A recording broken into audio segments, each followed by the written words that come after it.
Alucard's podcast. Listen in. Alucard's fantasy podcast.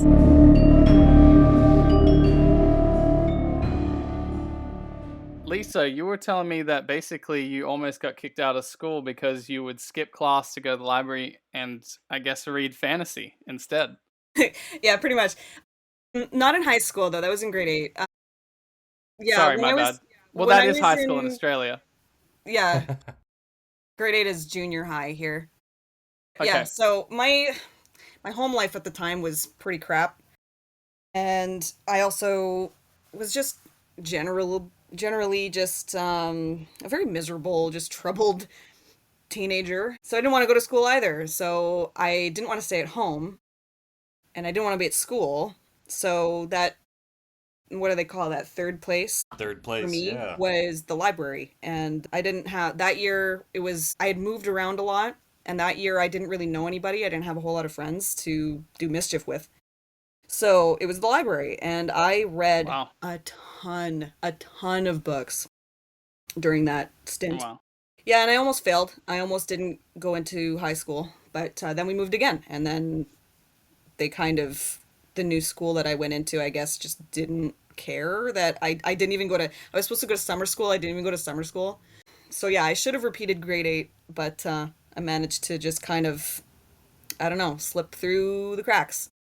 But in high school was a lot better for me because I was back in my hometown. Even though so much time had passed since I had left my hometown, like all my old friends had moved on, right? But there was a couple familiar faces and I was determined to be like, I wanted to make friends. And so basically high school became just go to school and just hang out with people and whatever. As far as like being a good student goes, I don't think I really improved. I pissed off my my history teachers, my English teachers. They were all so irritated with me because it's like, Lisa, you could be getting grade A's in this class if you just, did your homework. And I don't want to do my homework. Wow. Right? What's one of the craziest things that you did to your teachers? What was what?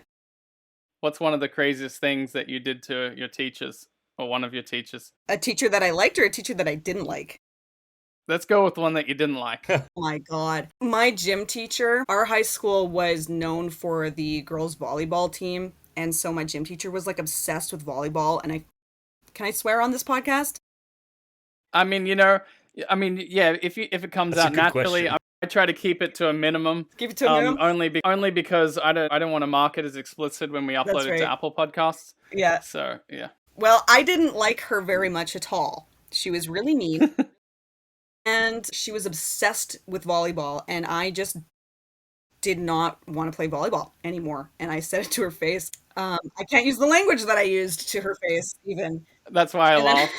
And she hated my guts for the rest of that semester. Wow. I had she was a, what did she teach? I had her for actually a couple different classes. She was like one of those teachers that just taught like random stuff. Like I had her for sociology, psychology, anthropology. It was like one class with all three lumped into one. Oh my God, I got into so many arguments with her. Wow. Like like there are some, especially female teachers, where you can tell that they were a bully in high school. And you walk into their classroom and you can just tell that they are former bullies that are now teachers. And I did not put up with that stuff. Mm-hmm. There are some of my old classmates that remember me for not putting up with my fellow students that were bullies or my teachers that were bullies. I was kind of known. Yeah. Yeah, right on. For being unhinged. Right on. I like that. I was emotionally unstable teen girl, yeah. No, that's cool. God. I think it's good I think it's a good thing. Yeah. I think it's a good thing to not put up with that. Well, this brings up an interesting question here. Do you think that school, like formal schooling, especially the way it's currently set up, is in order to succeed in writing as a career? I don't think so at all. Sorry, go ahead. Well, I was just going to say, I was going to list off a couple of examples here. I mean, Mark Twain left school at 5th grade to work. Charles Dickens left at 12 due to his father's imprisonment and debt. Quentin Tarantino dropped out when he was 15. And yeah, just some examples. So what do you go on. Yeah. Well, I mean, me personally, I tried college. I went to film school. I dropped out. I tried university. I was going to do anthropology. I dropped out.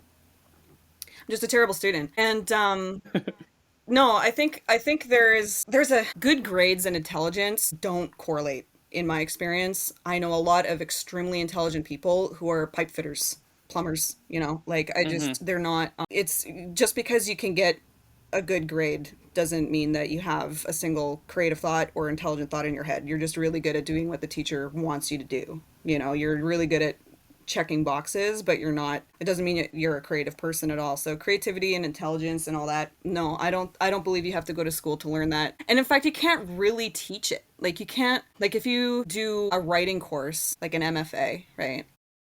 You can learn the technicality of writing it, but like you can learn the technical stuff. You can learn where to put your commas, and you learn the difference between a metaphor and a simile and all that stuff. But I do believe that the best writers, like you can learn craft, but you can't really learn how to write. I think it's two different skills, and some people have both. What do you think makes a good writer? Art is extremely subjective. I've picked books to read based off 1-star reviews. Like, this is the worst book I've ever read in my life. And then I read it and I absolutely love it, right? So I think that's purely subjective. I don't know if you can hear my child in the background there. Yeah, that's okay. But We'll cut anyway, it out. no, art is subjective, right? So Yeah. what makes a good writer? A good writer is whoever you read and you really connect with. Right. There are some people that I read and get blown away on a sentence level, and there are some writers that I read and get blown away by just the complete arc of the novel. Their sentence level work might not be that great, but the novel itself, like a good example of that is like Philip K. Dick, right? He's not that great at a technical like sentence level. I think his writing is actually quite like dry at times.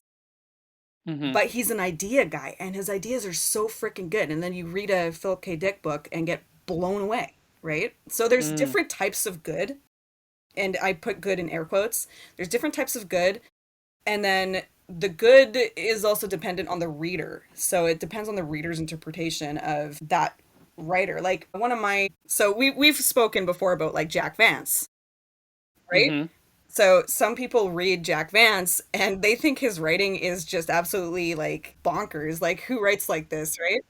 But I love it. I love the way he crafts a sentence. And it's just so whimsical and fun and like jazzy. And there's no one who writes like Jack Vance. And that's why I love him. I love reading his stuff. It's almost like even when he's writing about something miserable, it's uplifting because it's just so fun to read, right? So but I agree 100%. Some people can't stand the way he writes. So right. Yeah, I love it. I know what you mean. Yeah. Okay. Finn, did you want to add to anything about that on what makes a good writer? On what makes a good writer? Yeah, I think that I would have to agree. It's so subjective that it's hard to say, like a definitive, this will make you a good writer. But I think I've always said, when I think about this kind of question, or like, am I a good writer? I ask that every day. we all do. Are you good? Are you really? Yeah. Yeah, for sure. Yeah, right. And then you have the days where, you like kind of have like a God complex and you're like, I just wrote the most amazing stuff I'll ever read or anyone will ever read. Yeah. Until you look at it again. Yeah, it changes day to day. Yeah. Yeah. I always ask myself, like, do I, what makes a good writer, I think, is someone who's really hungry for stories and needs to make them we talked about this a little bit, Alucard, like just having like a desire for a story that they can't find and wanting to create that, wanting to put that out there, even if you're not technically in your technique a good writer, but like having that desire to see a story come to life is a vision. Cool. Blood on the page kind of thing. Yeah. Absolutely. Yeah. Yeah. So like interest and passion, Yeah. And confidence too. Yes. Oh, that's good. You need a certain amount of delusion almost to be good, because when you have confidence in your voice as an author, a reader can pick up on that. Like, there's so many books that get published because they're like quote unquote safe right? And so they get the stamp of publisher approval. Mm-hmm. Good, because they don't take those risks. It's like the authors and the publishers and all that, they don't have the guts, they don't have the chutzpah, I suppose, to really go for it. And you can tell. I love art that takes risks, though, so maybe that's just my bias. I don't like, I think a like good the same author, go ahead. tropey kind of the same tropes over and over again kind of thing. You don't like, right? I mean, yeah. So tropes become a problem when you use them in a cliche kind of way. Tropes themselves, I mean, everything is a trope, right? Like there's right. The frustrating thing is this is tied with confidence as well, is if you get too hung up on, oh no, am I being unoriginal, and it stops you from telling your story, that's a problem too. So just get it out there, get some beta readers. If they all tell you, like, look, I've read like 10 books that's identical to this, maybe you should change it up. Okay, listen to them, but don't let it stop you from like getting your voice out there. And not everybody's first book is going to be absolute trash, right? You have to develop the confidence and get, like, I think the first novel I ever wrote, beginning to end, as an adult, was terrible. It was freaking garbage. I'm never going to publish that one. And okay. But since then, I've tried other things. I've gotten more feedback from people, and you get to the point where you kind of, once you start knowing what the feedback is going to be, like, I know this person's gonna whatever, and then you build your confidence that way, and knowing what advice you can listen to and what advice you can totally disregard. Yeah, cool, awesome. Well, I would, so from what I got from this discussion is like, yeah, you can't really teach writing, but if we were going to help someone to become a writer or get better at writing, what I see is that obviously the biggest number one thing is you got to write, so make sure you just write and write and write, and obviously you're going to get better. It's just like if you dig a ditch, you kind of suck at it when you first start, but if you keep digging, you get a bit of a good technique. I've dug a lot of ditches, so you get this technique, and it just gets easier and easier to dig the ditch. And so I think, one, you got to do it. And I think you were talking about the important thing of imagination and creativity, and me and Finn brought this up in the last podcast. I think, unfortunately, people's imagination and creativity can get crushed a lot in this modern technological world and scientific world. And in the school system is definitely not set up in formal schooling to be original and creative at times. So I would say, if we can help someone, I guess, rehabilitate their creativity and imagination as a thing by, I guess, just letting them know that they can, and also telling them that it's okay to be imaginative, and kind of, just in that kind of way, and get them creating again. I think that might be one way to help people write. Yeah. Especially with young writers. Like, if I'm ever talking or reviewing something written by a teenager, I critique differently than I would if they were an adult, right? I'm not saying, like, go soft on them. Obviously, no, teenagers take criticism differently than adults, right? So you have to kind of, it's more about supporting them while giving them, like, a couple tips and tricks to improve. But it really, when you're dealing with teenagers, it's more about, like, support. Like, this is really good, you should keep practicing, right? Whereas if they're an adult, you can be a little bit more specific in your critiques. But yeah, especially with young authors or aspiring young authors, it's more about right, like focus. Yeah, focus on the positive, basically, rather than the negatives. Yeah, awesome, cool. And what would be your favorite piece of, like, world building in fantasy? We're going to switch to the next kind of topic here, but yeah, it could be magic systems, cities, religions, weird species or creatures. So, like, what would say be, like, if you could pick one that really hooks you in different books and stuff like that? To be honest, I'm not huge on world building, like, as a like, obviously if the world building is good, great, but I'm not, like, obsessed with world building. Okay, so world building. Well, what would be, you would just be the actual I guess the story and the context and the dialogue? I'm a character person, but as far as world building goes, I would say probably off the top of my head, like, what Robert E. Howard did with, like, Conan and Solomon Kane and all those guys, all his characters. Yeah, those stand out to me as, like, really, really ace world building. Okay, so it's kind of like he makes it almost like a little bit of a history, so it's blended with mythology and realism, so that it almost feels like it's a real Yeah, like real setting. you can Yeah. read each story, like every Conan story, as like you can read just one, and you still get a sense of place where he's Yeah. thieving and doing his Conan activities, right? Yeah. Same with like Yeah. Solomon Kane, right? You really get that sense of like, okay, this guy is in some horrible temple in some deep, dark African wherever. Yeah. Yeah, I think Robert E. Howard does a really, really good job. Yeah, I love it too. I've read all the Conans and all the Solomon Kane, so I know Yeah. exactly what you're talking about. Yeah. It's so good. Okay, so let's get into character then. So what do you love about this aspect of the character driven?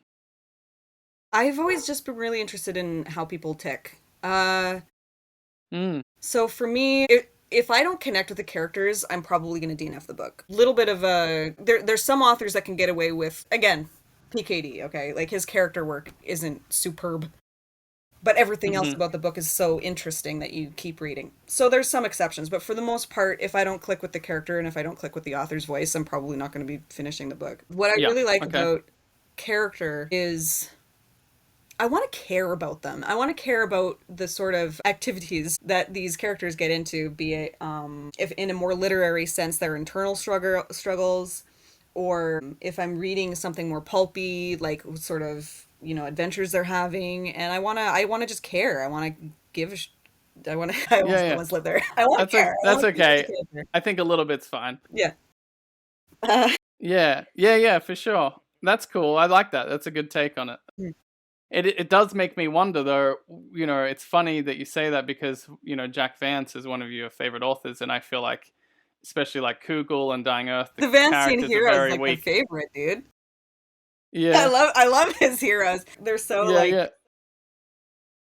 But it's not detailed though, is it? You know, he doesn't get into their emotions very much or anything. I think you are right, but the main characters are always interacting with so many different characters that it makes it really interesting. Like that's how he world builds, as well as having really, really detailed stuff about like nobody world builds like Jack Vance either, right? Right. So all his worlds are so unique and crazy and has all this stuff going on, and some of his books have a whole bunch of epigraphs and a bunch of footnotes and all that stuff. And his characters, like, his main characters are very, like I just said, like Vancian hero, you know, they all kind of have some similar traits, but the side characters are also what build the worlds. And so he does do character really, really well. It's just more subtler than someone like Fafford and the Grey Mouser, right? Like you read, a lot of times when you're reading those stories, Fafford has his personality and the Grey Mouser has his personality. I don't even know if I'm pronouncing that right. You know, words you read, but you never hear anybody say. Anyway. Yeah. Yeah, those stories. That's fine. Yeah, there's always a reason to read a book, but character's a big one for me. Yeah, cool. All right. Yeah, well, what I would say I do get what you're saying now with the Jack Vance. I was thinking of it a little differently. I was just thinking, but you're right. It is there, but it's subtle. It's actually what it is probably show, don't tell with the character feelings. Because he never says, like, really, you barely hear what Kugel's feelings are, what his thoughts are. But the way he acts and says stuff in the dialogue, you see what he's thinking, and it's, like, so funny. It's hilarious. I love that. Yeah, I love that. For me, it's the like I think I noted it in my head differently than you. Like for me, it's dialogue. Like when I think of Jack Vance, I think of the dialogue. And I just think, his so dialogue funny. is so like, freaking funny. And it's so funny. Like I think you saw my post, but like I was making a comment, but like this guy who's to fill Finn in, because have you read the Kugel books or the Dying Earth books at all from Jack Vance? A long time ago, Dying Earth, but I haven't read Kugel, no. Okay, fine. Well, there's just one scene in Kugel where it's so ridiculous, where basically in this world, the ship is actually propelled by these giant sea worms. And he's made up like an entire like career or job around being like it's called a worminger, is someone who like manages and runs the worms and like has to clean them, and it's like so detailed with like how they have to clean, what ointments they have to use, and there's like a guy called the lead worminger, and he's like this old philosopher dude who's like developed like an entire philosophy about the world and living just with regard to this profession of being a worminger. It's so cool. Yeah, he's called Drofo, and he's so funny. Like, and it's so like it's like poetic the way he talks. Mm-hmm. I can't remember it exactly, but he'll say stuff like, he's like, Kugel will be like, and when do we get to rest? And he'll be like, when the sun goes dark, and then no, what he goes like, awareness is the only treasure that deserves the name in this world. Guard it with every iota or whatever, and then when the sun goes dark, you can finally sleep. And it's just so funny. Yeah, I'm gonna have to read that now. That sounds so interesting. If you stick with the Dying Earth books, Kugel Saga is my personal favorite. Like that. Me too. Those stories, they're definitely my favorite. My personal favorite Jack Vance is Lioness, and which is an interesting pick. Yeah, I love it. That's probably my favorite fantasy trilogy ever. Like I rank it higher than Lord of the Rings. Don't tell anybody though. But it's a controversial take. Yeah, no, I love Lioness. It's very unique, and it's got a very weird fairy tale, whimsical kind of like vague memory kind of feel to it. Yeah, which is pretty cool. And then speaking of characters, like Shimrod the Magician is like my favorite wizard. Yeah, all time. I love him. He's so stupid. It's so funny. Oh my gosh, I won't spoil anything if you haven't read it, but yeah, there's just a couple scenes. Yeah, he's amazing in there. It's so freaking funny. I love it. Yeah, my favorite is Ildefonse. I mean, Ildefonse or Ildefonse from Rialto the Marvelous. Mm-hmm. He is so funny to me. He's like this old wizard, and he's just like, I'm sure you've read that too, right? Actually, I haven't read those ones yet. Oh, you haven't read Rialto the Marvelous? I've read Idol of the World. I've read the Kugel Saga. I've read the original. Okay. Rialto the Marvelous is so funny. Like, there's this whole episode where basically there are all these male wizards, and they're basically just like lazy and like kind of relaxed, and they're all like super arrogant, super self-possessed. And then they're at the end of like the 23rd like eon, so like 23 million years in the future. And this female witch comes from like maybe like 3 million years earlier on the time track, like from like the 20th eon, and she's like like 100 times stronger than all of them put together, and she starts transforming them all into women, right? And it's just so funny, and they're just having this conversation between Rialto and Ildefonse, and Ildefonse is like really kind of like, he's like a guy's guy, and Rialto's like, well, Ildefonse, what do we do? Like, we're the only ones left. She's turned everyone else into women, and what do we do? And why? The world is at its dying end, and we're at the end of the time, and why do anything? And then Ildefonse is like, what you say is true, but I am Ildefonse, and I am a man. And he's just like, I disagree, or whatever. And then Rialto stands up, and he's like, I too am Rialto, and I disagree, and they just do it on a whim, basically, to try and face down off against her. It's just, I can't quite capture it, but you'll see when you read it. I've got to read more Jack Vance, is what I'm learning here. I could easily binge Jack Vance. I do space it out, though. Yeah. Otherwise, I'd never read anything else. Yeah. Other than Lioness, I would say Planet of Adventure, or the Chai books, are my second favorite of his. And then Dying Earth. I do like the Demon Princess ones as well. And it's funny, speaking of like what makes a good writer, right? Like Jack Vance, when you read, for example, the first Demon Princess book versus the last Demon Princess book, and you can see how he's evolved as a writer. Like his voice changes because he's written more. He's more like, his characters are better defined and all that stuff. Like in the first one, it's really 60s.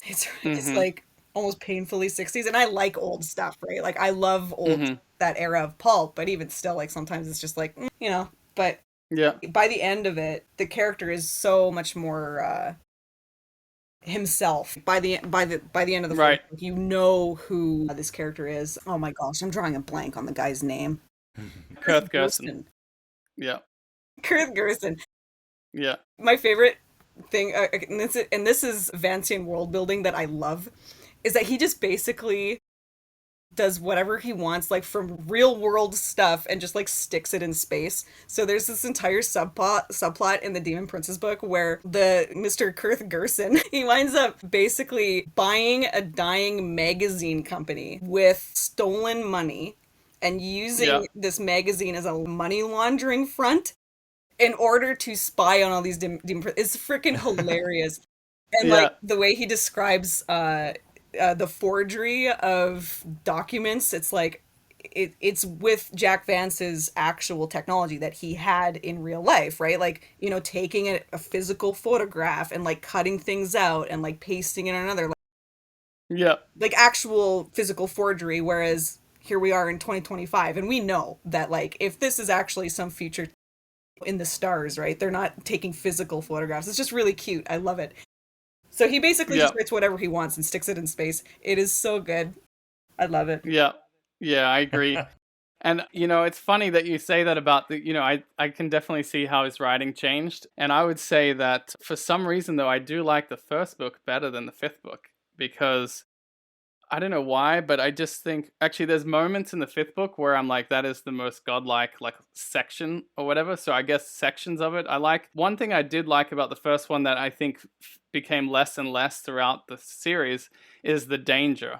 In the first one, it felt so dangerous. Like that is true. It's like, you know, and the demon princes, which are like these basically Finn and anyone else listening to this, are like these crime lords that are out in space and they're like super powerful, but they just seemed so much more threatening and menacing. And he like didn't know when he was going to get assassinated, and he almost does a few times. Yeah. But in the later books, they're not really even after him as much, you know? Yeah. The actually the opening to the first book, I really, really like. I will say that's probably a scene that has stuck out of that whole series. That the opening to the first book sticks with me quite a lot. Yeah.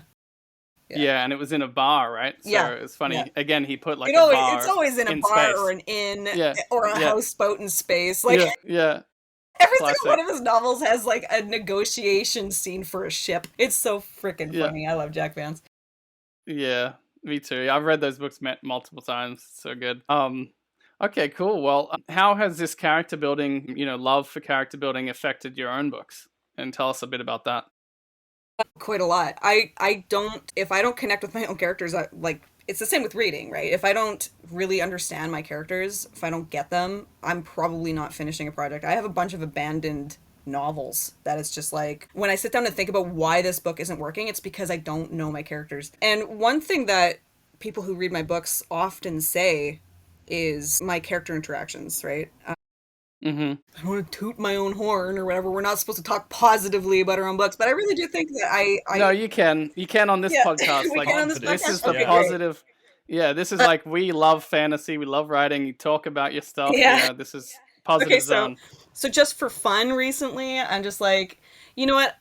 I think enough time has passed since I had to edit my book. I'm not as sick and tired of looking at it as much, so I'm reading The Highwayman for fun right now, and it's a different experience reading it for fun. Even though I've read it a million times to edit it, when I'm reading it as a reader, it absorbs differently, I guess. So I'm rereading The Highwayman, and I'm about a third of the way in right now, and there's just so many moments that are just like, I crack myself up, you know what I mean? Like, I love that too. So good. That's the best. Yeah, that's the best. I make myself laugh, and that's the important part. But I love that. No, that's what I enjoy about writing. It's like, if you can make something like that and then enjoy it yourself and hope others do too. Yeah, that's what I say all the fun. time. Like, if you laugh at your own scene, or if you're crying at your own scene, guaranteed at least one of your readers is going to laugh or cry or whatever at that scene. Like, you can't help but put that into the words, whatever you're feeling as you're writing it, right? That's the point of writing, is getting your, you know, feelings and crap on the page, right? Yeah, that's why totally. That's awesome. Yeah. Do you have an example you want to share with that? Or, I mean, if you don't have something ready, that's fine. But if you can think of something, I'd love to hear it. Well, okay. So the first third of the book is in a prison. And the main characters are Tommy Phelan and Kennedy Thornwick. And Kennedy is the notorious highwayman, and Tommy is basically his best friend within this prison. And so they just have the way that they interact with the other characters in the prison and how it's setting up the rest of the novel. And there's just like, it builds the first third. There's a lot of people who start reading the Highwayman and quit in the first third because they're coming at it from like a traditional fantasy vantage and they're like, what is the point of this book? The first third is entirely building character. Like that whole section is just establishing their friendship and how they relate to Wow. the world around them. And then, spoiler alert, they do leave the prison. They escape, right? Like, so the first third is establishing this prison escape. And yeah, it's just, I had one person message me once after they finished it, and basically, like, I'm paraphrasing because I don't remember exactly what they said, but like, it's some of the best characters they've ever read in a fantasy novel. And I'm like, oh, thank you. Oh, thank you so much, right? We love getting those Wow. compliments, right? Yeah, that's awesome. Whether or not that's true for everybody who reads it, I don't know, but no, Yeah. I do enjoy, I love character work. I love how people interact with each other. I like knowing how my characters tick. Yes, I don't know if you cut out for Finn there, but did she cut out for you too, or is that just me? Oh, we good. Okay, good. I just want to make sure nothing was missed on the recording. So, okay, good. Okay. Sorry. So you were saying okay. something like you like to know what makes them tick because Yeah, I like thinking. So when I was young, like a child, right? You have maybe not everybody has them, but I had imaginary friends. And so as I'm writing a novel, it feels to me like I'm playing with my imaginary friends, right? Like I'm inventing human beings and that only live in my brain. Yeah. And it's the most satisfying part of writing and having people read your stuff is that like other people are also, interacting with these imaginary people I've created and put on this page. And it's like everybody knows my friends. Like it's really interesting. That's my favorite part.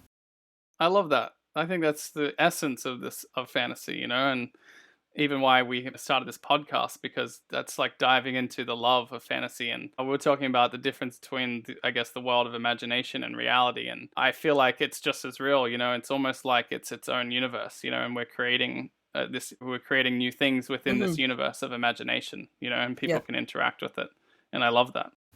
Cool. Well, you made me think of this, this funny, you'll like this is very Vancian as well, where you're talking about just like a funny scene or whatever. You reminded me of, in my book, in like the third chapter, basically they're in this mountain. It's like this little cavern that these three human dwarfs, they're not magic, like, the race of dwarfs, they're humans that are actually dwarfs, and they're triplets, and they're living in this cave in the mountains, and they had this girl kidnapped, so they were trying to force her to marry them, basically. And the main characters stumble into this while they're fleeing from these creatures outside in the desert. And basically there's like this whole fight where the main dwarf has to fight the girl to see if like he can keep her or not, or if she wins her freedom based on the Outlands rules, like a trial by combat or whatever. And so she kicks his ass, basically. And then he's sitting in this bath. He's got this like spring, it's like a bathtub, like that's made of like spring water in the mountain trickling down. And he's just been woken up. He's been knocked out by the girl. And then the main characters are in there looking at him, and he wakes up, like they throw him into the bathtub to wake him up. And he wakes up and he's like, what are you guys doing in my cave? How'd you get here? Where's this other guy? And there's just this funny interaction where he's sitting in the bathtub and he's like, so it wasn't a dream, and he's like, and he's super petulant and surly, and he's like, what, can't a man bathe in peace? Get out of here, off with you. And then the main characters basically turn their backs and swagger slowly from the room.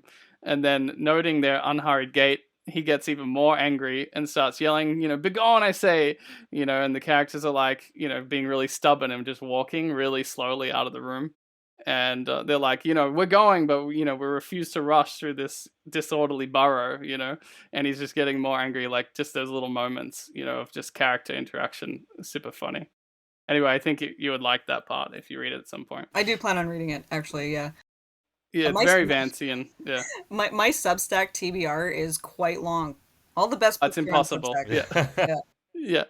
Yeah, and that's why I don't blame anyone, because literally everyone's like that on there. It's like, oh my god, it's like, it's hard to get through everything. But if you like Vance, you probably would, just personally. I think I read the first chapter, maybe the first two chapters, and cool. I had a good time with it. So I do plan on reading the whole thing. I appreciate that. So, next question here. You were saying that, this latest book, Tiras Cole, The Ghosts of Tiras Cole. Am I saying that correctly? Tiras Cole? Yeah, so it has like aspects from Palace and also the Highwaymen, but it's also entirely different in its own way. I'd like to know a little bit more about that, like what you meant by that. Okay, so Palace being sci-fi and Tiras Cole being sci-fi, but they're two totally different subgenres of sci-fi, right? Mm-hmm.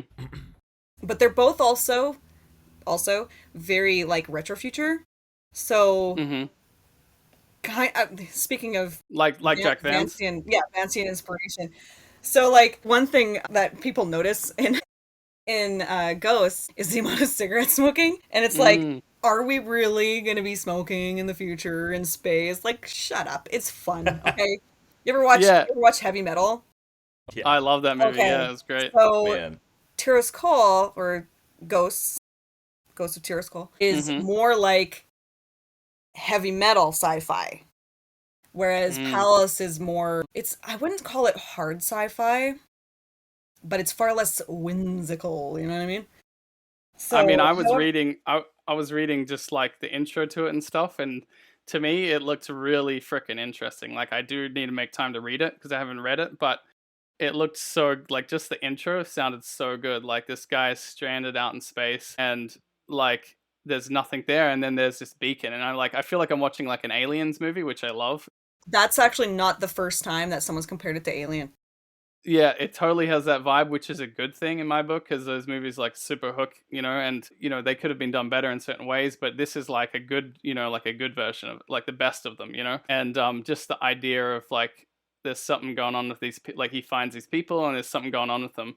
Now, Weston did tell me, a lot more about it as well, which that it gets pretty freaky and pretty like kind of, which I guess I don't want to have any spoiler alerts, but apparently it gets a little bit like body horror, It does, yeah, like Cronenbergian kind of like gross, yeah. Yes, it yeah, does. yeah, which freaked me out. So, because I don't like that part, but the coolness of it and the sci-fi aspect, like, made me really want to read it. So I guess I'll see if I can survive the body horror part of it. It's the shortest of the three. Okay. So the Highwayman's the longest, Palace is the shortest. Palace comes in at about 70,000 words. So it's not a tome by any means. So easily digestible. Yeah, cool. No, I just mean I'm a bit of a wimp, like when it comes to really detailed, grotesque. I'm like, oh. But it's all good. I'm sure it'll be okay. If you can stick it out, it's it's kind of like, I was inspired initially with Palace as like, has there ever been like folk horror in space like Wicker Man? Have you ever watched that? I think I saw it when I was a kid, so I need to rewatch it. Rewatch it. It's my favorite folk horror movie. So has there ever been a folk horror in space? And it kind of went from there. Tell me what folk horror is actually a little bit. I'm not quite sure. Okay, so folk horror is like when you take... Have you seen Midsommar? Mm-mm. Okay. Have you seen Witchfinder General, Vincent Price? No, I'm sorry. I guess I haven't seen much folk horror. Oh, another... You know what? Children of the Corn. Yes. Okay. Yeah, I've seen those. Yeah. Children of the Corn would count as folk horror because it's taking kind of folky rural traditions and like horrifying them, right? So that's the word, folk, like folk horror. Okay. I got it. What did you think I was saying? Out of curiosity. Fullcore. No, yeah, that's probably my rounded Canadian accent. That's okay. I'm Australian. People can't understand me. Most of my Australian learning came from This Is Serious Mom. You ever heard that? This is what? This is Serious Mom? Tism? No, I haven't, no. Oh, you gotta listen to some of that. Oh, they're so good. And apparently, so they're a band, they all wear masks. Like, they were totally anonymous for years and years and years. And then it was found out that the main guy, his name escapes me, was actually an English teacher. He taught literature. And it's so unsurprising when you actually listen to the lyrics and like his spoken word poetry on the albums and stuff like that. There's lots of literature references in it. But they're a jokey band. Like, they're a satire band. They're freaking hilarious. Okay. Yeah. Oh, cool. Tism. That's awesome. This is serious. Okay, Mom. Tism. Oh, Tism. Okay, yeah, I've heard of them, but I haven't heavily like listened to the albums. But when you say Tism, I know that I've heard of that for sure. Yeah. And I've probably heard some of their songs and stuff. Yeah, so that's funny. That's how I learned Australian. I suppose. Yeah. Yeah, that's awesome. Yeah. There's a great, I'll send a link, but there's a great, really short, like 2-minute Aj Barker comedy, Melbourne Comedy Festival clip that really explains Australian culture and humor really well. So I'll send that. It's super funny. Yeah, for Canada, everybody always references Trailer Park Boys. And like Trailer Park Boys is basically, it's funny because it's a joke documentary. Like that's how it started. Yeah. But it really is a documentary. Like, so is funny. it? I watched that. I watched that. I thought it was hilarious. But is it realistic? Yeah. It's okay. You're saying it's pretty accurate? I come from a working class background. Like I didn't live in a trailer park, but I've lived in some places that were very like, you can call them white trash. And like one of my favorite characters in Trailer Park Boys, you never see his face.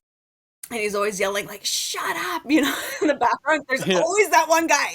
There's always that one guy just shouting at everybody to shut up. It's so funny. That is a good point. Yeah. But Trailer Park Boys is East Coast. So they're from, it's based out of, oh my gosh, Nova Scotia, I think. Either Nova Scotia or New Brunswick. I'm having a brain problem right now. But around there, yeah. The culture on the East Coast is a little bit different from here. Like my grandmother is actually from Newfoundland, which is even more Atlantic than Nova Scotia or New Brunswick. Those guys are like really have their own slang. I heard. I've heard about like there's one slang term that I was getting taught by some Canadian. It was like, what's after happening Lord now? Thunder Jesus. Yeah, what's after happening now? Yeah, where are you to? It's very similar to Irish. Where you at? This is it. Yep. So we were talking about, you mentioned a band here, and it's funny because I also had another question. You were talking about heavily listening to Phenomenon while you're writing Ghosts? your book. Yeah, and a lot of 70s prog rock, definitely, for sure. I wanted to ask you. UFO. Gosh, there was a lot. I think I even made a list on one of my posts about like all the music that inspired the book. Yeah. That's awesome. Yeah, because I was going to ask you, like, do you often, listen to music while you're writing, and how does that inspire it? I always have music playing while I'm writing. I can write without music playing, but maybe it's my ADHD. I don't know. But I need to have music playing. Like 90% of the time, I have something playing while I'm writing. Okay. Yeah. That's cool. Some people are the complete opposite, or they can't listen to things with lyrics. I don't really have that much of a problem with that though. But yeah, I've always got, and so every one of my books has like a quote unquote like soundtrack. So like the songs and albums that I listen to a lot while writing it, even now. And I started writing Ghosts in 2021. And even now, if a song comes on like a playlist, like, oh my gosh, I've never heard a single song in my life. Now I can't think of a song. Like Yes, You and I, it will instantly take me back to what scene I was working on while I was listening to that song. Cool. That's awesome. Yeah. I love that. I feel like that's just nice. It's like part of life. Yeah. For me, I would have to say I probably fall in the category, like I'm heavily inspired, like there's scenes that are heavily inspired by music, but I do get distracted from my writing if there's like lyrics and things going on at the time of the writing. So the way I usually do it is either I'll be listening to, like, I'll just look up songs in the general area of like the type of scene or area that I want to write in, and I'll listen to a bunch of them and they'll like inspire like scenes, and then I'll get back and write it all down, or I'll be just listening to the fantasy music itself, and then it'll just naturally inspire scenes. That's probably why some of my book definitely didn't originally follow any sort of plot route. It was like, this is an amazing scene, and I had all these amazing scenes from different songs that I was listening to, fantasy songs, and then I was like, okay, now how do I make those fit together, and then I kind of just wrote as I went, and naturally they progress from one to the next. But I definitely had like the final fight scene already hashed out in my head when I was only halfway through the book, because I was listening to this thing on YouTube called Storm. It's called like Storm something Quartet, and it was like these 4 chicks playing cellos, and they were basically playing Antonio Vivaldi, Four Seasons, La Tempesta di Mare, which is the Storm one, right? And they were just playing it on these forced cellos with these drums, and like this whole like epic final fight scene kind of came into my mind, you know? So that's kind of how it works for me, basically. That's so cool. Yeah, Finn, what do you listen to? Oh yeah, I it really depends on the setting of the book. Like if I'm writing sci-fi, I'm gonna listen to like, and with no words, words do distract me. I'll listen to like some like techno music or dubstep. I'm still on a dubstep kick even from back from like 2015 era. Yeah, music. It's great. Oh yeah, nothing beats that. And then I mean, I'm still on Daft Punk, 15, 20 years later. Yeah, absolutely. I'll never get tired of Daft Punk. Yeah, and then now writing this book I'm working on now is a medieval book set in northern Italy, and so I'm finding music from that era, and that's been fun to kind of like figure out what the sounds are like, so I can write one of the characters is a musician, so I can kind of write what he might be writing, listen to what he might be playing in the background. I love that. Really fun. That's super cool. I mean, I must have listened to Morrowind's theme track like so many times during my fantasy. Go-to. Like I wanted that as my theme song if I could, but my brother did a pretty good job, but he didn't quite nail it. But it was. I was gonna say because he almost nailed it. Yeah. What he came up with was beautiful. Yeah, and it does have a Morrowind vibe to it. I love. the Elder Scrolls music. So good. Yeah, it's so good. I think it could be another one of the tracks, if not the main theme. It's almost his music could fit in with it. Okay, cool. Well, so I want to go. So Lisa, you've mentioned, you've hinted at a couple of times, that you've definitely had some rough times in your life, and not that you didn't necessarily. You said you could get into a whole dump sesh about it. We could trauma dump for hours. But yeah, we could trauma dump. Yeah, that's what you said. Yeah. We could trauma dump. But this is the fantasy podcast. But what I want to know is definitely tell us some important moments about that. But how did that influence your own fantasy writing? Well, it kind of goes back to the whole, imaginary friends kind of concept, where the term is called maladaptive daydreaming. Okay. So okay. There were periods in my life where my home life was so crapsack that I would go into my own head and like imagine myself or imagine characters, be they actually written characters or like dolls or something, right? Mm-hmm. And you invent a world for them that is nothing at all to do with your real life, right? And I did that a lot. Actually, my actual first attempt at writing a book, and I'll say that I actually wrote a book here because I did have a beginning, middle, and end, but oh my god, it's so bad. Anyway, I wrote it when I was like 12. Yeah, that's all great. by hand, from like stolen school papers and dollar store notebooks and stuff like that. Classic. Yep. Yeah, Yep. it was I've done terrible. the same. It was all like basically all plagiarized from like JRPGs and anime and whatever fantasy novels that I was reading at the time. Hell yeah. Frickin' Anne McCaffrey or something like that. Yeah. Yeah, it was so funny. That's great. I love that.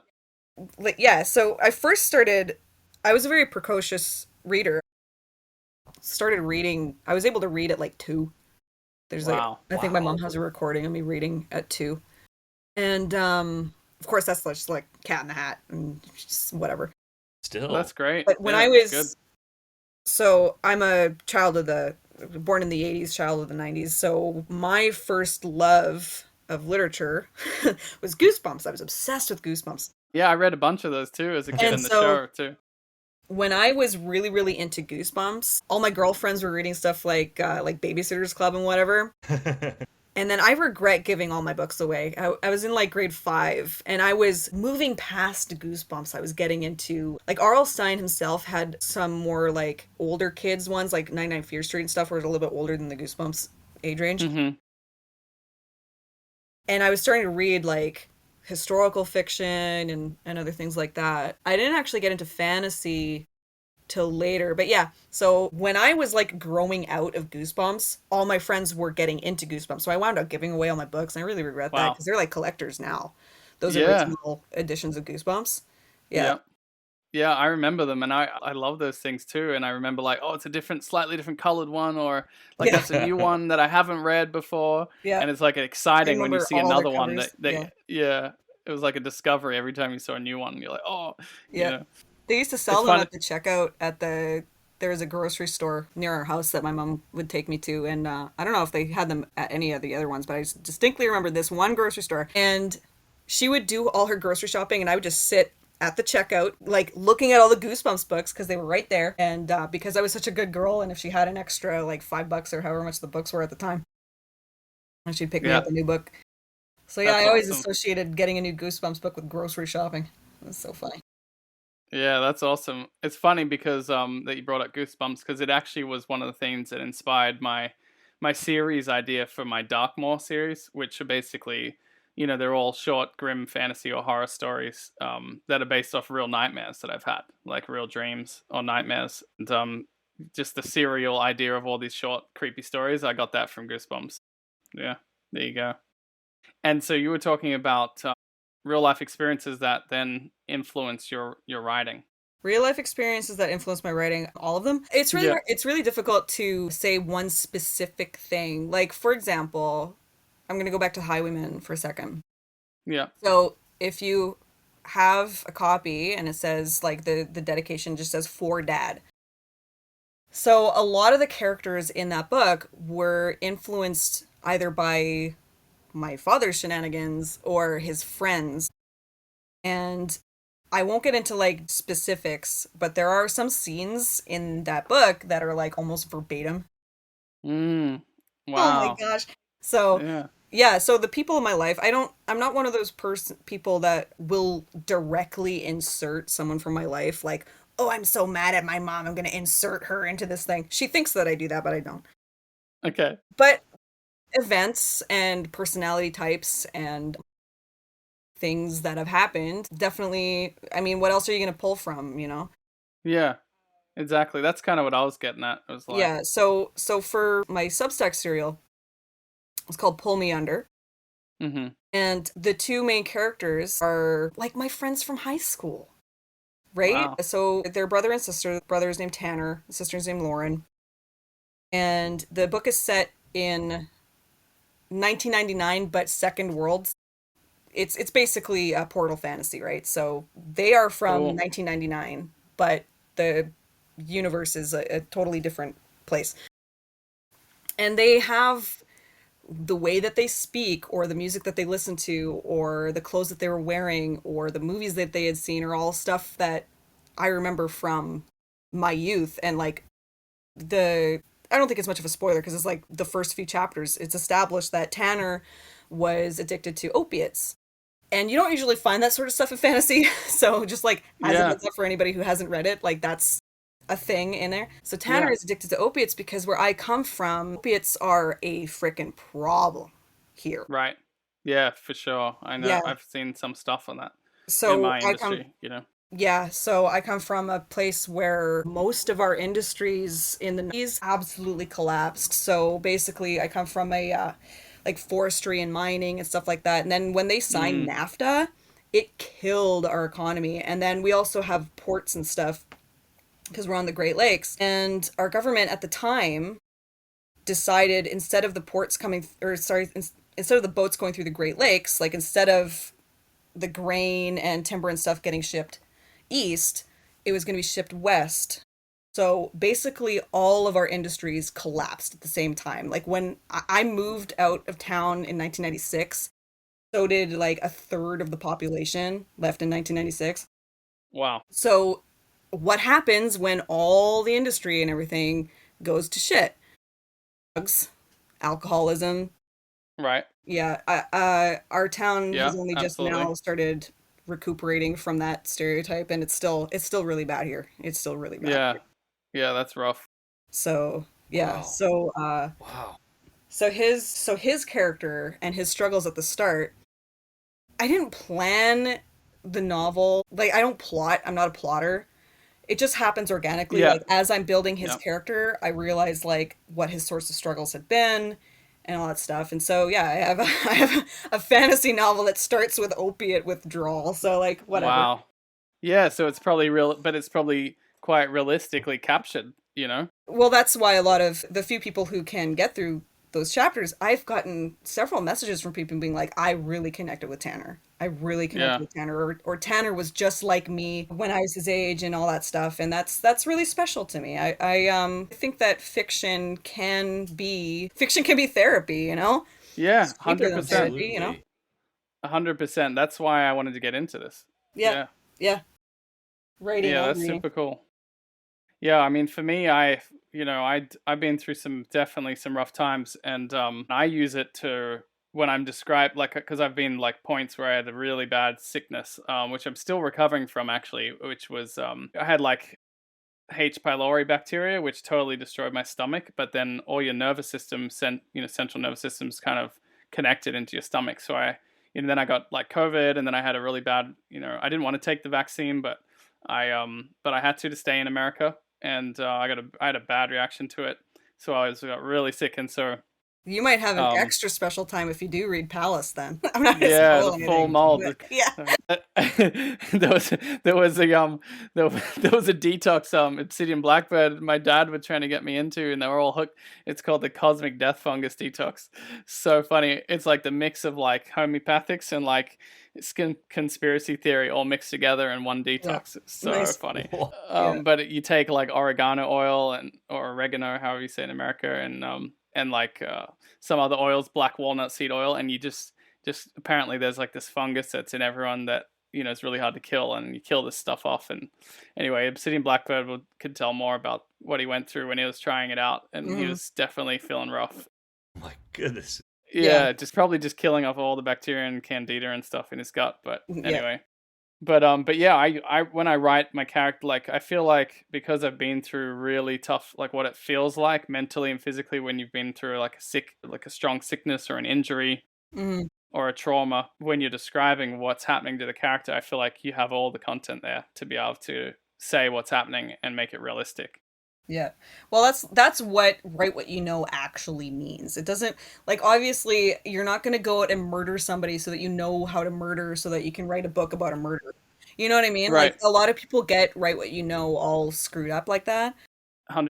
It's about pulling from your personal experience. Like unless you're H.P. Lovecraft, you're probably not going to be able to write a whole lot of very interesting stuff if you never leave your room. You have to go out, you have to talk to people, you have to interact with the world. I've become a bit of a shut-in in my old age, but I talk to everybody, and there's a huge misconception about write what you know, what it actually means. You have to pull from shit that you've seen or experienced or stories that you've been told by other people. Like there's lots of instances. It's just like studying history. There's lots of stuff from history that I pull from. There's stories that I hear from other people that I pull from that might not have happened directly to me, but people talk about like, oh, one time, speaking of my dad, a lot of the stories that I know about my dad, I heard from other people. Right. So I'm able to funny. pull from all this stuff and like put it in my books, right? That's the Canadian way, apparently. Which, you hear the stories about your dad from other people. Depends on your dad, I guess. But, yeah. Well, that's what Weston told me. Same thing happened to him. Yeah. We got a lot of trees, and a lot of our dads didn't work at home. If you come from a certain socioeconomic class, your dad was probably out in the bush for a huge chunk of time, right? So. All right, that makes sense. Right. Wow, cool. Okay, well, I think I was even teasing Finn, because when I was teasing Finn the Huck the other day, because I was saying like, are you taking write what you know to the next level here? Because you're writing about all these bar scenes and like serving food and stuff. Nice. And I was like, because I'm waiting for this fantasy twist in the horror to come in or something. He's like, oh, it's there. But Finn, definitely, I can see that you obviously. You can describe all the serving things and like all the implements and everything in the kitchen like in detail, So obviously you're very familiar in that area. Definitely. Yeah, I worked at a steakhouse for many years, and I've been in server side or kitchen side customer service for a long time, and so there's so many horror stories that just happen from that naturally. And I always want to. I feel like a lot of my stories start from like a job I've worked or an experience I've had, and then I pull from that like, what if this had higher stakes, and what if this had like maybe a element of fantasy or horror, and see how that can help me make sense of it or make it more of an interesting thing, because no one's going to read about you just working your day job, but it's, parts of it definitely add color to the story itself. Yeah, and I think that sounds cool too, because it's like it's realistic, and then you get to introduce this element of like the weird to it at the right point, and then you wonder when it's going to come and when it doesn't come, and then it's like makes it almost more real. Yeah, Definitely. Well, that's really what horror is. That's why horror is scary. Yeah. Right. You take something that you know and go, what if it really sucked? What if it was terrible? Yeah. You know? Yeah, exactly. Yeah. What if a 100%. clown, lived in the sewers or something, right? Like, Yeah, I love that. I love that. Man, I had the freakiest dream the other day that I don't even really want to write. Like, I need to add it to my Darkmoor story, but this is reminding me of it. But it was just so twisted that I think I'm going to have to write it. But talking about your palace story, it made me think of, like, it's like very, like, it was like I was this dude on this alien planet. Like, oh no, it was like a planet, but then it was infested by aliens. So there was just, all you could see was just their big canopies of their weird nest stuff that they built across the whole landscape and the forest every direction.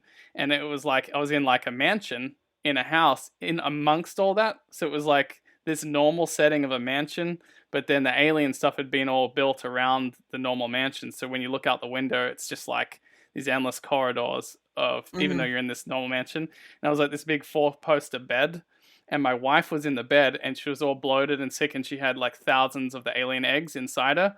And she's sitting there going, don't leave me to die by myself. Don't leave me. And the guy's lying to her, saying like, he's so scared that he, even though he loves his wife and is so like loves her, he knows he's got to get out of there before they hatch.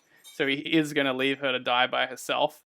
Dang. But it's like that moment, and that was the moment in my dream, and I was like, I woke up sweating. I was like, that was so twisted, but that could turn that into like a crazy story, Oh, you've got to write that. That's horrifying. Yeah. Oh, freaky, man. So this brings me to another question here, well, in the same subject, but Lisa, do you think that just because there's so many great examples of this, like I gave earlier, like Mark Twain and a bunch of other guys, like even like J.K. Rowling was like really broke, struggling single mom when she wrote Harry Potter. Stephen King talks about the struggles he was going through when he wrote, and a lot of his horrific experiences in life. A lot of them don't necessarily have this like, okay, I'm rich, I got everything that I need, super easy life. A lot of these writers had troubles, and the curve question I want to ask you is, do you think that, it takes this tough, like hardship or bad experiences to create a truly great writer, or does it just crush it and make it even harder to live, So that comes, like, that's the whole stereotype of the, troubled creative person. I mean, it's as old as humanity, right? Like, I don't remember which Greek philosopher said something like this, but even way back in like ancient Greece, they were talking about how like, creative people are always like super troubled and whatever. Yeah. And whether or not the author is troubled because of their own heads, right? Because, I mean, if you think of classic literature, the only people who were reading and writing were wealthier people. So if you go simply by like socioeconomic class, back then it was wealthy people. But you still have the problems with the people you exist around. Just because you're a lord, it doesn't mean that you don't have personal problems, you know what I mean? Mm-hmm. Yeah. It's a really good point. Like, Lord Byron was such a frickin' BPD case. He became known as, like, we call them the Byronic hero. These, like, super, super troubled men who are complete assholes. But they just have this, like... What was the word you used? The BBB? BPD, like a borderline personality disorder. Oh. Okay. I'm joking about mental illness. Yeah. I have my own problems, okay. But anyway, it's okay. So...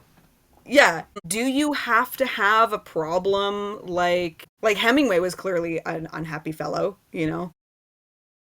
Yeah. Kurt Cobain, like all these guys that, unalived themselves, right? Yeah. I mean, I have something to say on him though. I mean, I think his girlfriend was like a narcissist, man. Do you think that Courtney I think might that's have what did done it to it? him. Do you think I think so. so? I think so a little bit, but I think so, man. even still, this. he was a troubled guy. Who, no matter who is the one who Sure. actually Yeah. pulled the trigger. But Yeah. No. Oh, no. Yeah, done it. I don't know. Possibly, but I just mean long term, just on his back all the time, just all the little things adding up to stress him out and make his life worse. You know, I think Yeah. she was a narcissist, man. That's just my own thing, though. yeah, yeah.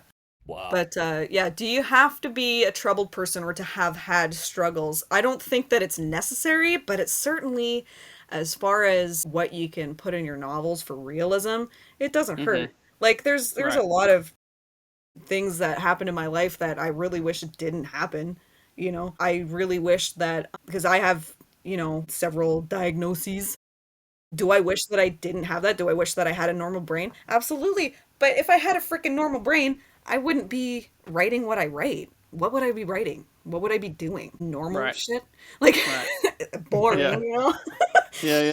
So, yeah, I don't know. It's kind of like a blessing and a curse. I don't like those people that are be like, oh, do you have ADHD? That's a superpower. Do you know how much of a pain in the ass it is having actual ADHD? It's not great. But on the other hand, does it really help with creativity? Absolutely. I wouldn't call it a superpower, but I would not be as creative of a person if I didn't have the freaking hyper monkey brain that I have, right? So, you know, it's and a lot of It's an times, it's an interesting thing, isn't it? You know, it's like, and I there was something I was thinking when you were saying that too. I kind of lost it there, but I personally kind of feel like, yeah, I don't like to say, oh yeah, I don't like that thing where it's like you have to be troubled to be able to be creative, or all creative people are troubled, or just because you're creative you're troubled. But I also don't necessarily like the labels themselves that hopefully it doesn't rub you the wrong way, or I'm not trying to evaluate for you, but don't worry about just, it. you know, I don't like the labels that kind of limit you just because you're a little different, and make it so that it is an illness. Because in my experience working in the field of mental health and drug rehab, and just working with so many different people, where I've done a lot of counseling on people too. What I've found is that this thing that is said as normal, quote unquote, there isn't really such a thing. And That's I right. find that everyone is a weirdo, actually, in a good way, though. It's Like true. literally, You everyone's should talk to people. like, Everybody's a bit weird. Yeah. yeah, like literally everyone is weird in their own way. So then when you have like kind of like a generic label, I kind of like that. I personally just, you know, feel like they can't really, like, there is no such thing as normal, you know? Yep. That is. Yeah, that is and of course your experiences are going to change it. So, and I agree that it definitely gives you more ammunition, at least. And I feel the same way. Like, I think I would have been a little happier at times, but because I've done so much self-help and stuff, now I can go back and look at all the experience and use the experience I have without the added baggage, basically, like the emotional charge. So that's the good side of it, I guess. Like, yeah, I have so much life experience that I can use now, but now that I made it.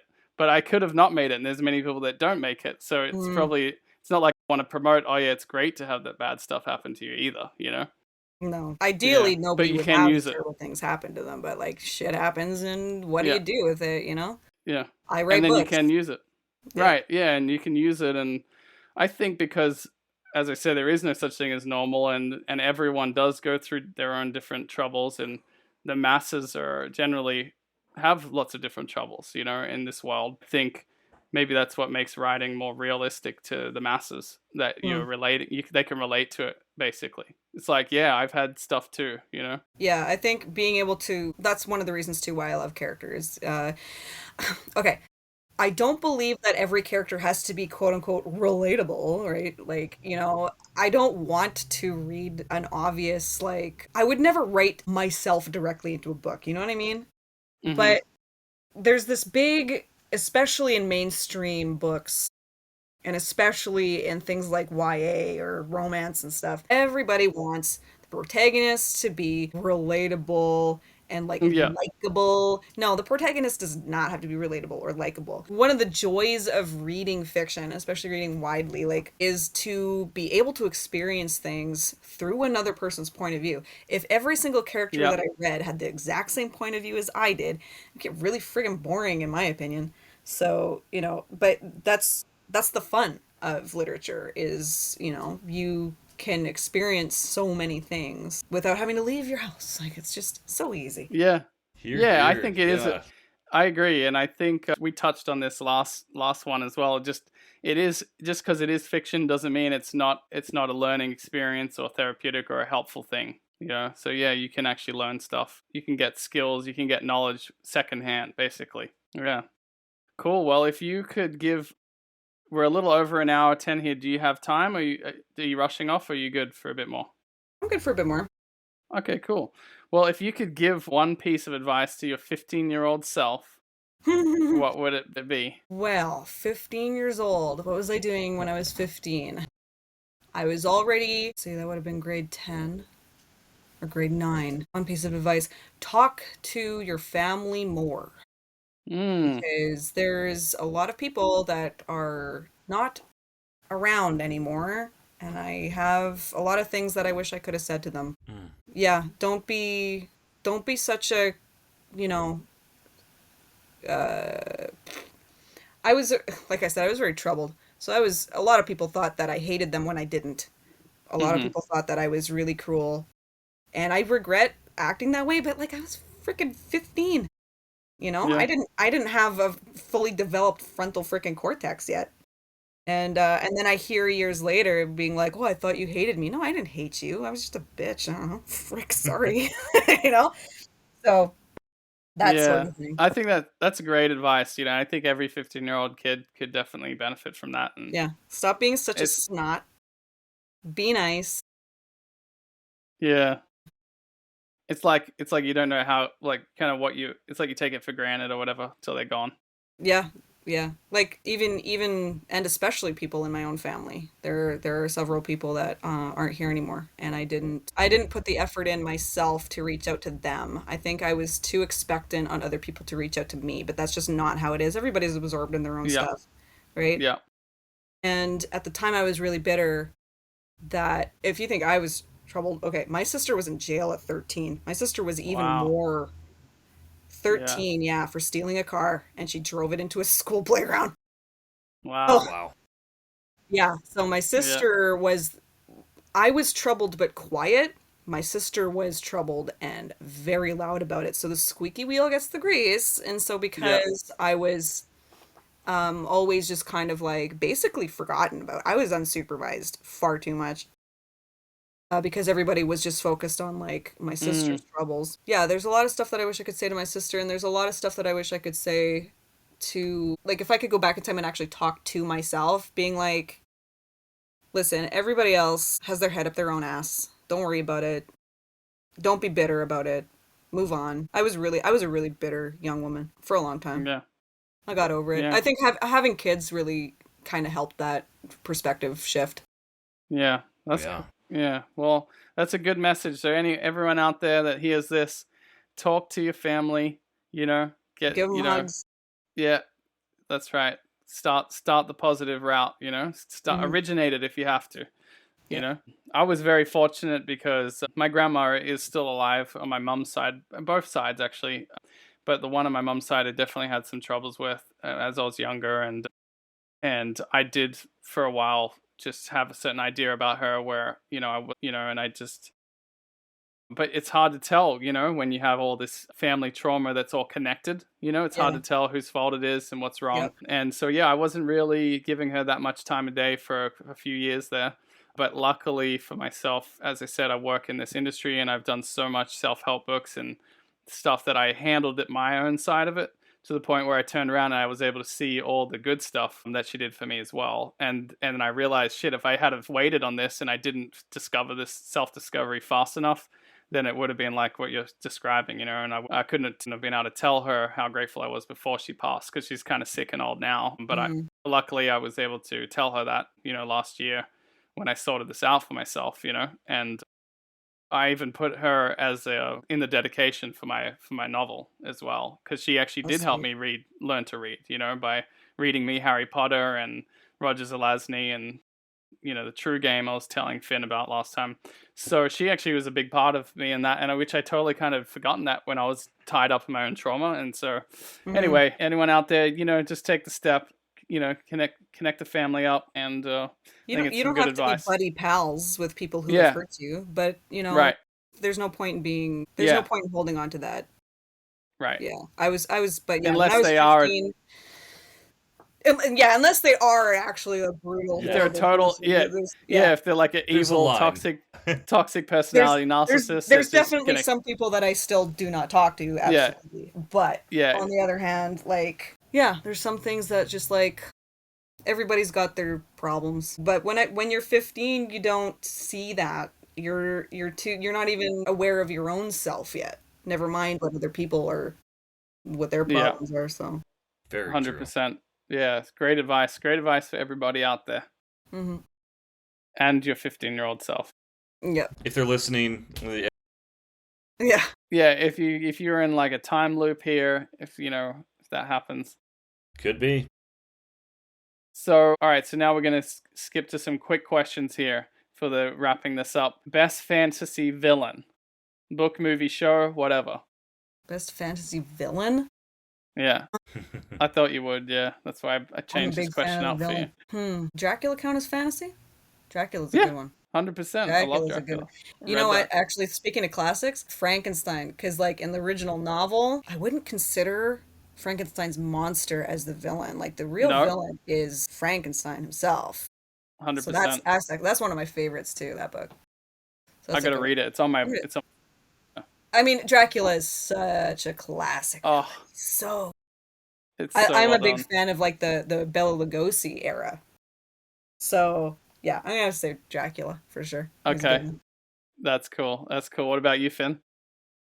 I think there's villains I hate, like in the Red Rising series right now. There's a couple. I don't know if you guys have read that, but man, there's a couple villains in there that you hate them so much. But I think my favorite I haven't read that one. villain- Oh, it's so good. Red Rising by Pierce Brown is a fantastic series. I won't spoil it then. But there's I think my favorite villain, I always go back to Jack Torrance in The Shining, because we see it from his perspective, but he's the bad guy, but he's also the dad, right? And he's going through this thing that's his fault, but also not his fault, and then his addiction and how he harms Danny. I'm a big fan of Stephen King, so yeah, I'm gonna pick Jack Torrance from The Shining. Nice. And just to throw out there, I do count horror as a subgenre of fantasy, but I know that's a hot take according to some people. But most of the stuff that makes horror novels horrific is fantastical elements, right? Oh, Yeah. So, Yeah, anyway, I that's would agree with that. totally unrelated to the conversation, but Yeah, No, I would say think it's a it does subgenre. really, Yeah. It's got to be. I think fantasy encompasses so much, and I like blurring genres. I don't like to stick into one genre or Yeah. anything. So I'm a fan of that. Yeah, me too. Yeah, that's awesome. Yeah, honestly, I don't really have one. Honestly, I'm not really the best with villains. I kind of think Hunter x Hunter for some reason, the anime show. Actually, it's probably I think of a few different animes. I mean, actually, Naruto has a pretty good villain. the main bad guy. I can't remember What's his name. Yeah, I can't think of it either. Oh man, I can't remember his name, but the main bad guy. What is his name? Been a long time since I've seen Naruto. I'm not super up on my anime, so I don't know. I've seen a few of them. I've seen some of the main, especially 90s anime. Madara. That's Madara. right. Yeah, I would say he's pretty good. And from books, I kind of it's just my flash answer. I kind of think of if anyone's read the Stormlight Archives, Taravangian's pretty good. He's Pretty great, cool. actually. It's a pretty good villain.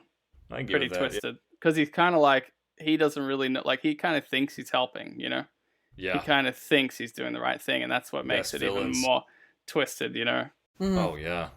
He really believes it, and he'll just kill people to do that, And you wonder if in the long term if he's right or not sometimes, the way it's written. So, all right. Well, that's what makes we'll a have to good see. villain is when they think that they're the good guy, right? Absolutely. Yeah. And most do, weirdly, if you look at any of they're obviously really deranged because they're so disconnected from reality, but like Jeffrey Dahmer, if you look at any of his interview writings or anything, like he thinks he was doing good, he has no regrets, and that's unfortunately one of the things that makes a true really evil dude, So all right, cool. Well, that's why little bit of philosophy here. That's why you know them by the actions and the results of them, not by their viewpoints. That's when you know if something's truly bad or not. What was the result? How many people were harmed in the end, So, all right. You can live in... Let me do this one. This is fun. I'm probably going to do it every time just because it's dorky and fun. What is the most awkward fantasy character crush, Lisa? Yeah, this is a good one. Awkward fantasy character crush. Ooh. Yeah, any book, any movie, cartoon, whatever. Me and Finn brought up some funny. He had Ghost in the Shell, the chick from Ghost in the Shell movie. Oh, that's a good pick. He's anime. There you go. Yeah. I had Tiny Toons, the little pink bunny rabbit, when I was 7. Yeah. Okay. Okay, totally so random. My first TV crush. So this is doesn't have to be a human. Tuxedo Mask from Sailor Moon was my first TV crush. That's a good one. I mean, that's obvious. Like, I feel like that's an easy one, though. I was the target audience for that one. That's what I'm saying. Yeah, my sister loved that dude. I was like, oh, look, he's such a boss. He's so romantic. I was like, how can I capture that? But if you want to be even like more stereotypical, so the Lord of the Rings movies came out at when millennials, right, were at like a very formative era in our lives, right? Oh yeah. Yeah. So I had a lot of girlfriends who were like really, really into Legolas, and I'm like, no, gross. Like I was not into Legolas at all. I was an Aragorn girl. I knew you were gonna say it. You're an Aragon. You're an Aragon girl. Yeah. I've had a lot of girls. Sure, for sure. And I used to get into arguments with my friends about when those movies were new. It was like a contentious topic, like who was into what. And now we're all like old and moms and stuff, and everybody's after Sam. In hindsight, Sam was the one, right? Yeah, Sam's great. That's awesome. I fucking love Sam. Yeah, that's a good one. Yeah, I know. I had a lot of girlfriends, like not my actual girlfriend, but like friends that are girls that just, they mostly were Aragon girls, but there was a couple of Legolas. Because they're smart. From a guy, it's it's funny, you never really know like what girls think. Like when you're looking at a dude, you're like, sometimes there's a dude and he looks totally normal, or you wouldn't think he looks good, but chicks think he looks great.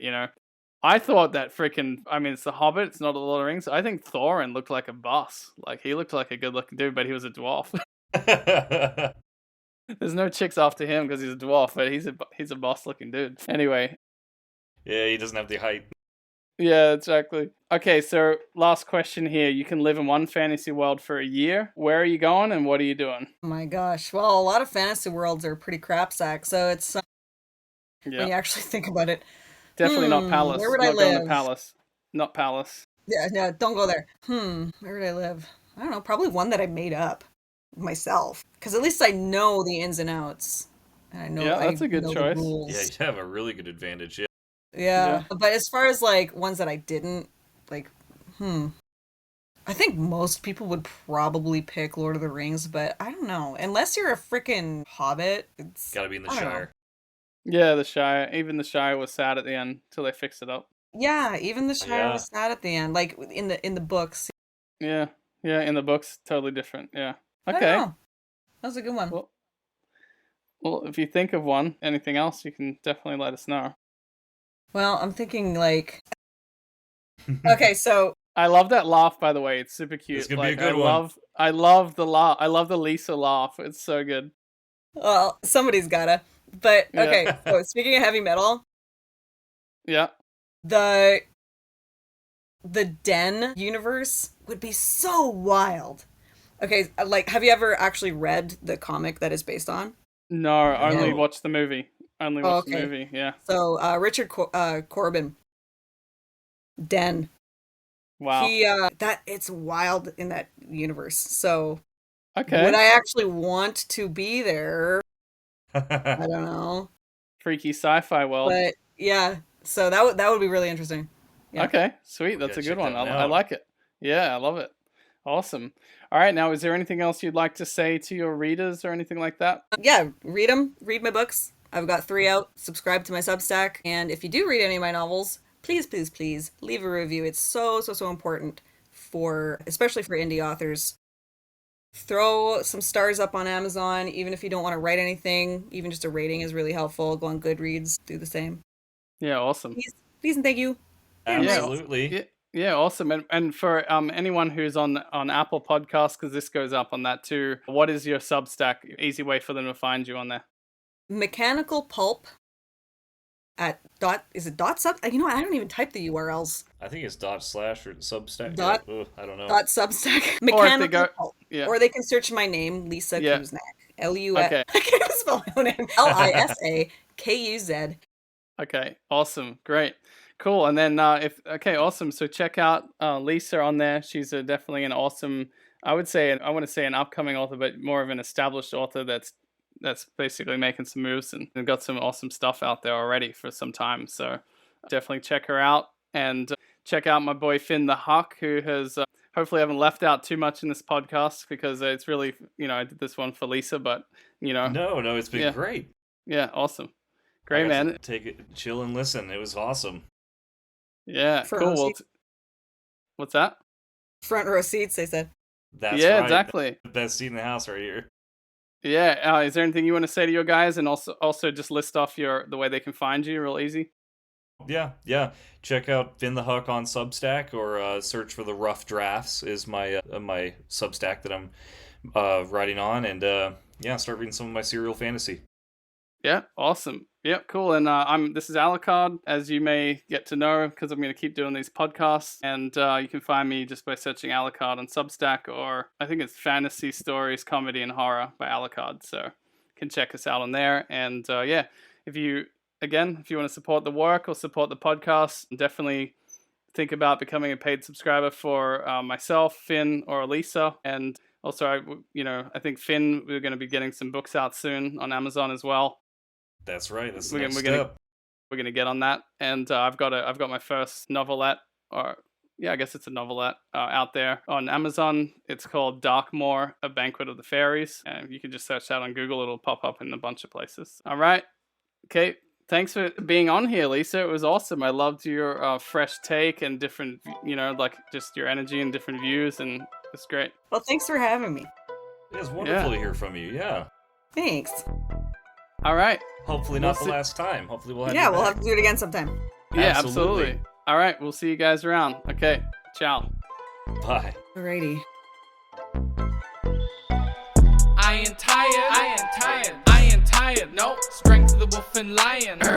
Slay the tyrants. All this gold's in my hands. I ain't tired. No, I'm retiring.